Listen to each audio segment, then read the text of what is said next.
பின்னாடி. அதுக்கு தான் நம்ம இது காமிக்கிறோம். பணம் வந்து பணத்தினுடைய பரிணாம வளர்ச்சி எங்கேருந்து ஸ்டார்ட் ஆகுதுன்னா, எப்படி வந்து நம்ம 30,000 வருஷம் முன்னாடி பார்த்தோம்னா, 1000 வருஷம் முன்னாடி எப்படி இருந்ததுன்னா, பண்டமாற்று முறை, பார்ட்டர் சிஸ்டம்.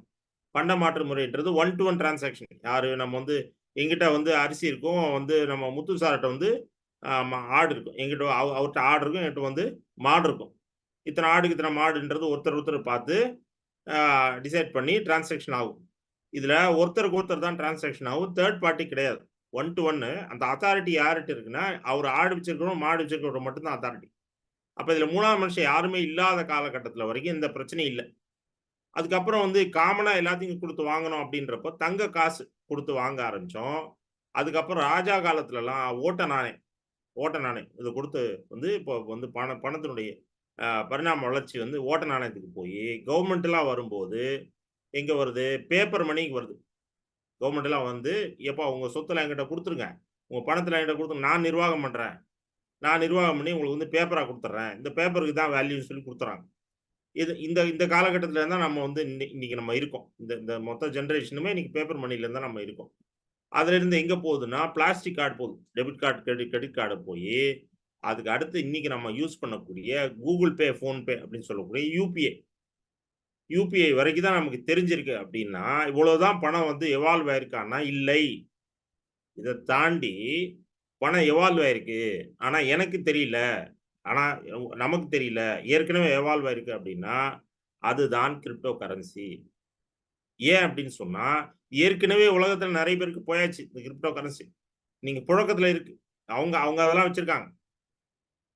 சரி, இவங்க இவ்வளவுதான் வச்சிருக்காங்க. எனக்கு ஏன் அப்படின்னா, இது என்னைக்கோ ஒரு நாள் நம்ம கைக்கு வந்தே தீரும். எப்படி வந்து யுபிஐன்றது வந்து வரும்போது நம்ம ஒரு பிளாஸ்டிக் கார்டு வரும்போது எனக்கு வேணான்னு வந்து சொன்னவங்கலாம் இன்னைக்கு பிளாஸ்டிக் கார்டுக்கு மாறி, இதே மாரி Google Pay, PhonePe வரும்போது எல்லாம் எனக்கு செட் ஆவாது அப்படின்றவங்க இன்னைக்கு எல்லாருக்குமே 10ல 9 பேர்ட்ட இருக்கு. அதே மாரி தான் கிரிப்டோ கரன்சி நம்ம கைக்கு வந்தே தீரும். வாய்ப்பே கிடையாது. You cannot stay away from this. இது கைக்கு வந்தே தீரும். அதே நேரத்துல எவ்வளவு காலம் ஆகும் அப்படின்னா, எப்படி பிளாஸ்டிக் கார்ட்லேருந்து நம்ம ஒரு ஒரு ஜிபே, ஃபோன்பே வந்து அடாப்ஷன் எடுக்கிறதுக்கு எவ்வளவு நாள் எடுத்துக்கிட்டோம்? 10 வருஷம், 20 வருஷம் எடுத்துக்கிட்டோமா? இல்லையே. 2, 3 இயர்ஸ்ல நம்ம வந்து ஃபாஸ்ட் அடாப்ட் பண்ணிட்டோம். அந்த மாதிரி ரொம்ப ரேப்பிடா அடாப்ட் ஆகக்கூடியது தான் இந்த பர்ட்டிகுலர் கிரிப்டோ கரன்சி. இத பத்தி தான் நம்ம தெரிஞ்சுக்க போறோம். ரைட். இத பார்த்துட்டோம்ல. அப்படி டெக்னாலஜி எந்த அளவுக்கு இதே மாரி வளர்ந்திருக்கு அப்படின்னு நம்ம பார்க்குறோம். தெரிஞ்ச விஷயம் தான். ரேடியோல இருந்து, டெலிஃபோன்ல இருந்து, கம்ப்யூட்டர்ல இருந்து, அடுத்து ஒரு மாபெரும் டெக்னாலஜி. ஆனா, நம்ம கேஷுவலா நம்ம பார்த்தோம். அந்த டெக்னாலஜிக்கு பேரு தான் இன்டர்நெட்ன்னு சொல்லக்கூடிய இந்த டெக்னாலஜி. இந்த டெக்னாலஜிய வந்து நம்ம வந்து யாரெல்லாம் வந்து 30, 35 வயசுக்கு மேல இருக்கிறவங்களுக்கெல்லாம், அந்த காலகட்டத்தில இந்த டெக்னாலஜி வருதுங்க. இந்த 1995ல இந்தியாவுக்கு இந்த டெக்னாலஜி வருது. எது? இன்டர்நெட். அந்த காலகட்டத்தில இருந்தவங்கலாம் இந்த டெக்னாலஜி எப்படி பார்த்தாங்கன்னா, "எப்பா எனக்கெல்லாம் செட் ஆவாது. ஏதோ வருது யூஸ் ஆகும்போது பார்த்துக்கலாம்" அப்படின்னு சொல்லிட்டு கேஷுவலா இருந்துட்டோம். அப்படி அப்படி இருக்கக்கூடிய இந்த டெக்னாலஜில நம்ம என்னவா இருக்கோம்னா, இன்னைக்கு யூசரா இருக்கோம். ஜெஃப் பீசாஸ்ன்னு ஒருத்தர் இருக்காரு. Jeff Bezos. யாருன்னா, அமேசானுடைய ஓனர். அவரு உலகத்தினுடைய 2வது பெரும் பணக்காரர். 2வது பெரும் பணக்காரர்.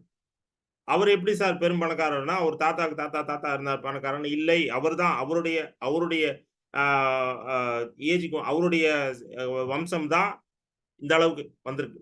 அப்படின்னா, ஜெஃப் பீசாஸ் தான் இன்னைக்கு பேரு. இவரு எப்படி மேல வந்தாரு அப்படின்னா, இவரு வந்து அமேசான்னு ஒரு கடை வச்சிருக்காரு. அந்த கடை எத பேஸ் பண்ணி அப்படின்னா, இந்த டெக்னாலஜிய பேஸ் பண்ணி தான்.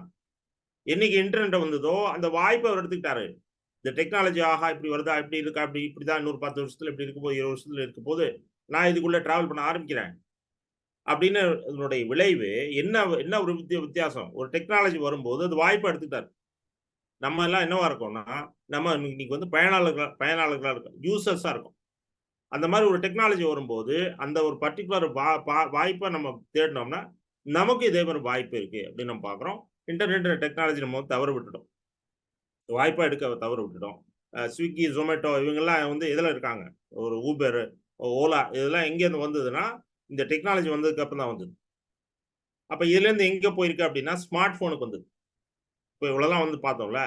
எப்படி இன்டர்நெட்ன்றது வந்து உலகத்தையே ஒரு ரெவல்யூஷன கிரியேட் பண்ணுதுன்னா, அடுத்த ரெவல்யூஷன் இந்த டெக்னாலஜி தான். பிளாக் செயின்னு சொல்லக்கூடிய இந்த டெக்னாலஜி. இந்த டெக்னாலஜி நான் சொல்றது நல்லா நோட் பண்ணிக்கங்க. 2030க்குள்ள இன்னைக்குலேருந்து 6 வருஷங்க. 2030க்குள்ள இந்த டெக்னாலஜி உங்களை தொட்டே தீருங்க. வாய்ப்பே இல்ல. நீங்க வந்து எஸ்கலேட்டர்ல வந்து பின்னாடி நிக்கிறீங்க. தள்ளி விடுறாங்க முன்னாடி. மேல போய் போய் சேர்ந்தே ஆகணும். வழியே இல்ல. அந்த மாதிரி இந்த டெக்னாலஜி நம்ம கைக்கு வந்தே தீரும். வேணும் வேணாம்லாம் இல்ல. வந்தே தீரும். அப்படிங்கிறபோது, இந்த டெக்னாலஜி நம்ம இன்னைக்கு நம்ம வாய்ப்பா எடுத்துக்கிட்டோம்னா, எப்படி இன்டர்நெட்ட நம்ம யூஸ் பண்றோம்ல, யூஸ் பண்றது பண்ணும்போது கேஷுவலா இருந்துக்குவோம்ல, அது மாரி இல்லாமல், இதுல ஒரு வாய்ப்ப தேட முடியுமானா முடியும். அப்படின்னு தான் நம்ம பார்க்கணும். ஆனா ஒரு இதோட சேர்ந்து, இதோட கோர்த்துக்கிட்டே ஒண்ணு வருதுங்க. என்ன அப்படின்னா, ஏன் பிளாக் செயின் டெக்னாலஜி நம்ம போட்டுக்கணும், கிரிப்டோ கரன்சின்னு போட்டுக்கணும். ஏன் 2யும் சேர்த்து எங்க போடுறோம்னா, இந்த டெக்னாலஜி தான் உலகத்தையே ஆளப்போகுதுன்னு சொல்லி தான் மிகப்பெரிய மாபெரும் தலைவர்களும் சொல்லியிருக்காங்கல்ல. புட்டின்லேருந்து வந்து ஷி ஜின்பிங் வரைக்கும் பார்த்தோம்ல. பெருசா மாறப்போகுது அப்படின்னா, இந்த டெக்னாலஜி நம்ம எல்லாரையும் தொட்டே ஆகும். உலகத்துல அத்தனை பேரும் தொட்டே ஆகணும். தொடும். இந்த டெக்னாலஜி தொடணும் அப்படின்னா, இந்த டெக்னாலஜியோடயே பின்னாடியே வருது. என்ன வருதுன்னா, கிரிப்டோ கரன்சி வருது. ஏன் அப்படின்னா, இந்த டெக்னாலஜிக்கு ஃபியூவலே கிரிப்டோ கரன்சி தான். இந்த டெக்னாலஜி இயங்கணும்னா, அதுக்கு கிரிப்டோ கரன்சி தேவை அப்படின்னா, இந்த டெக்னாலஜி உலகத்த ஆளப்போகுதுன்னா, கிரிப்டோ கரன்சி நம்ம கைக்கு தொட்டே நம்ம கைக்கு வந்தே ஆகும். வாய்ப்பே இல்ல. இதுலேருந்து நம்மளால வந்து வெளியில இருக்க முடியுமானா வாய்ப்பே அதனால தான் சொல்றோம். இந்த 1 மணி நேரம் தயவு செய்து கொஞ்சம் மறக்காம இத அட்டெண்ட் பண்ணுங்க. அதாவது கான்சன்ட்ரேட் பண்ணி அட்டெண்ட் பண்ணுங்க. ஏன்னா இன்டர்நெட்ன்ற வாய்ப்ப நம்ம தவற விட்டுட்டோம். ஸோ அதனால இந்த இந்த நம்ம இத விட்டுறக்கூடாது. ரைட். இந்த டெக்னாலஜி சொன்னோம்ல. இந்த டெக்னாலஜிய பத்தி என்ன நம்ம தெரிஞ்சுக்கணும். இந்த பிளாக் செயின் சொல்றோமே. இது என்ன சார் இந்த பிளாக் செயின் அப்படின்னா, இது எத சார்ந்தது? இந்த டெக்னாலஜி பிளாக் செயின்னா டேட்டாவ சார்ந்தது. டேட்டான்னா என்ன அர்த்தம்? நம்ம வந்து ஒரு ஒரு கம்பெனி டேட்டா, ஆஃபீஸ் டேட்டா, பணமே டேட்டா ஃபார்ம்ல தானே இருக்கு. ஜிபே, ஃபோன்பே, ஆன்லைன் டிரான்ஸ்ஃபர் எல்லாமே டேட்டா தானே. பணமே எல்லா இடத்துலயும் இந்த அத்தனை டேட்டாவையும் எங்க நம்ம சேமிச்சு வைக்கிறோம் அப்படின்னு பார்த்தாக்கா, சர்வர்ல சேமிச்சு வைக்கிறோம். சர்வர்ல சேமிச்சு வைக்கிறோம்.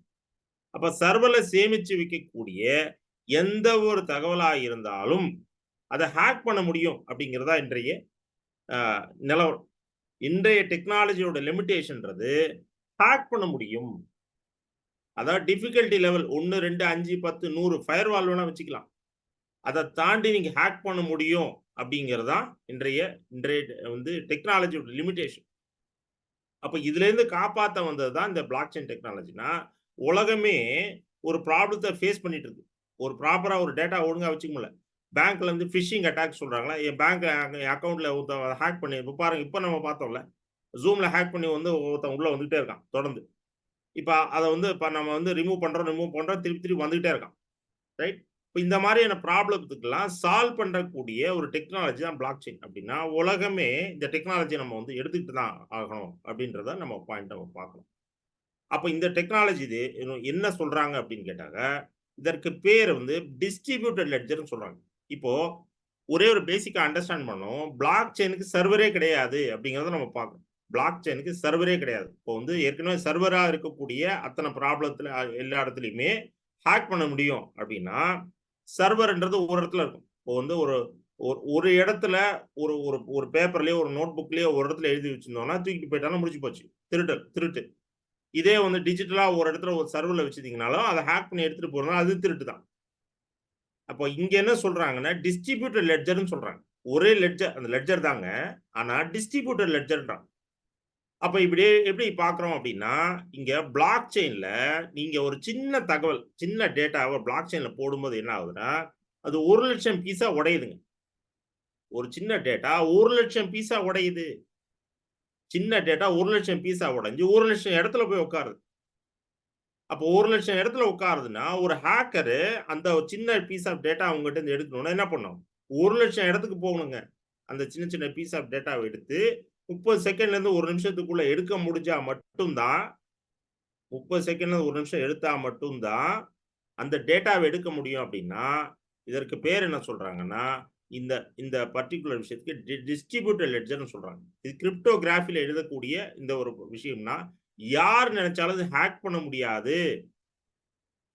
நேத்திக்கு நம்ம சொல்லியிருக்காரு யாரு? மஸ்க் மாமா சொல்லியிருக்காரு. Elon Musk. எலான் மஸ்க் என்ன சொல்லிருக்காரு நேத்து, "எனிதிங் கேன் பி ஹேக்ட்ன்றாரு." அது ஒரு கான்ட்ரோவர்சி ஓடுது. அது வேற விஷயம். எனிதிங் கேன் பி ஹேக்ட் இன்னைக்கு. அவர் வந்து மிகப்பெரிய ஒரு டெக்னாலஜி ஜெயண்ட். டெஸ்லா கார் வச்சிருக்காரு, ஸ்பேஸ் எக்ஸ் வச்சிருக்காரு. ட்விட்டர் வச்சிருக்காரு, எல்லாமே வச்சிருக்காரு. இவர் சொல்றாருங்க, எனிதிங் கேன் பி ஹேக்டுன்னு சொல்றாரு. அப்படின்னா, இதுலேருந்து நம்மளாலே காப்பாத்திக்க முடியல. இப்ப பாருங்க, இப்ப நம்ம வந்து Zoomல பாருங்க. எடுத்து எடுத்து விடுறோம், திருப்பி திருப்பி உள்ள வந்துட்டே இருக்காங்க.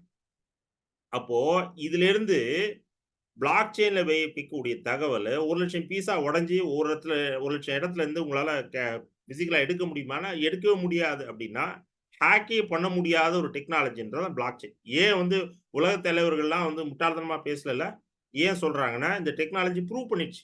டெக்னாலஜி வந்து இனிமே இதுதான் உலகத்த ஆளப்போகுது அப்படின்ற அளவுக்கு ப்ரூவ் ஆச்சு. அப்போ இதுல வச்சிருக்கக்கூடிய தகவல் யார் நினைச்சாலும் ஹேக் பண்ண முடியாது, டெலீட் பண்ண முடியாது. யார் நினைச்சாலும் மேனிபுலேட் பண்ண முடியாது. ஒரு டேட்டாவ எடுத்து இன்னொரு டேட்டா போடுறது. அதான் மேனிபுலேஷன். யார் நினைச்சாலும் இது பண்ண முடியாது. யார் நினைச்சாலும் இத வந்து டிரான்ஸ்பரன்ட்டா இருக்கும். எந்த இன்ஃபர்மேஷனா இருந்தாலும் இது டிரான்ஸ்பரன்ட்டா இருக்கும். இதனால தான் நம்ம சொல்றோம், இந்த டெக்னாலஜின்றது உலகத்த ஆளப்போகுது. அப்ப அதோட வரக்கூடிய கிரிப்டோ கரன்சி நமக்கு வாய்ப்பு அப்படின்னு நம்ம சொல்றோம். இது எங்க சார் இந்த பிளாக் செயின் டெக்னாலஜி எங்க இம்ப்ளிமெண்ட் பண்ணியிருக்காங்கன்னா, நம்ம கவர்ன்மென்ட்லயே இம்ப்ளிமெண்ட் பண்ண பண்ண ஆரம்பிச்சுட்டாங்க. எங்க? நம்ம தமிழ்நாடு கவர்ன்மென்ட்ல. எங்க இம்ப்ளிமெண்ட் பண்ணியிருக்காங்கன்னா, நம்முடைய பத்திரப்பதிவுத்துறை. ஏன் பத்திரப்பதிவுத்துறைனா, அங்கேயே நம்ம நம்ம தகவல் நம்முடைய சொத்தெல்லாம் வந்து பதியிறோம்ல. பதியும்போது எங்க போய் வந்து சேமிச்சு வைக்கிறாங்கன்னா, சர்வர்ல சேமிச்சு வைக்கிறாங்க. அந்த சர்வர்ல போய் யார் நினைச்சாலும் ஹேக் பண்ணி, உங்க பேருக்கு பதிலா முத்துன்ற பேருக்கு பதிலா ரமேஷ்ன்ற பேர் இருக்கும் மாத்திக்கலாம். உங்களுக்கு எப்ப தெரியும்னா, நீங்க விக்க போகும்போது தெரியும். இந்த டபுள் டாக்குமெண்டேஷன் நடக்குதுன்னா என்னன்னா, ஒரே ஒரே பேருக்கு வந்து 2 டாக்குமெண்ட். அப்போ இந்த பிளாக் செயின்ல யாருமே ஹேக்கே பண்ண முடியாது, மாத்த முடியாது. ஏன்னா ரமேஷ்ன்ற முத்துன்னா முத்து தான். அங்க. அத யாரும் போய் அழிக்க முடியாது. அழிச்சு எழுதி இதெல்லாம் பண்ண முடியாது அப்டின்னா, உங்க சொத்து எவ்வளவு வந்து சேஃபா இருக்கும் அப்டின்னு பாருங்க. கவர்ன்மென்ட்டே நம்முடைய தமிழ்நாடு கவர்ன்மென்ட்டே இதுக்கு பேர் என்ன வச்சிருக்காங்கன்னா, நம்பிக்கை இணையம்னு வச்சிருக்காங்க. நம்பிக்கை இணையம். இதுக்கு பேரு தமிழ்நாடு கவர்ன்மென்ட் பிளாக் செயின் டெக்னாலஜிக்கு பேரு நம்பிக்கை இணையம் வச்சிருக்காங்க. அப்படின்னா, நம்பிக்கையான ஒரு டேட்டாவ வச்சிருக்கக்கூடிய இடம்ன்றது இதுதான். வேற வழியே இல்ல அப்படின்றத நம்ம சொல்றோம். இத வந்து 12வது 12த் டெக்ஸ்ட் புக்ல வந்தாச்சு. இதுல எக்கனாமிக்ஸ் நம்முடைய ஸ்டேட் கவர்ன்மென்ட் ஸ்டேட் போர்டினுடைய எக்கனாமிக்ஸ் புக்ஸ்லயே வருது. இது நம்முடைய வந்து கிரிப்டோ கரன்சி பற்றியும், பிளாக் செயின் பற்றியும் வருது. ஏன் அப்படின்னா, அடுத்த தலைமுறைக்கு இது சொல்லிக் குடுக்க ஆரம்பிச்சுட்டாங்க. அந்த அளவுக்கு வந்து ரொம்ப ஃபாஸ்ட்டா வந்துட்டு இருக்கு. அடுத்து நம்ம கூட அடுத்த தெலுங்கானா க மாநிலத்தில என்ன சொல்றாங்க பாருங்க. அவங்க வந்து அவங்களுடைய பார்வை பாருங்க. டாப் 10 பிளாக் செயின் சிட்டில இந்த வேர்ல்ட்ல அந்த அந்த இந்த தெலுங்கானா ஹைதராபாத் வந்து அவங்க எய்ம் பண்றாங்க. ஏன்னா எப்பவுமே டெக்னாலஜிக்கு வந்து பேர் போனதுல்ல அந்த ஊரு. அவன் என்ன சொல்றான்? Top 10 block chain cities. Block chain சிட்டினா ஃபார் எக்ஸாம்பிள் ஸ்லோவேனியா அப்படின்னு ஒரு கன்ட்ரிங்க.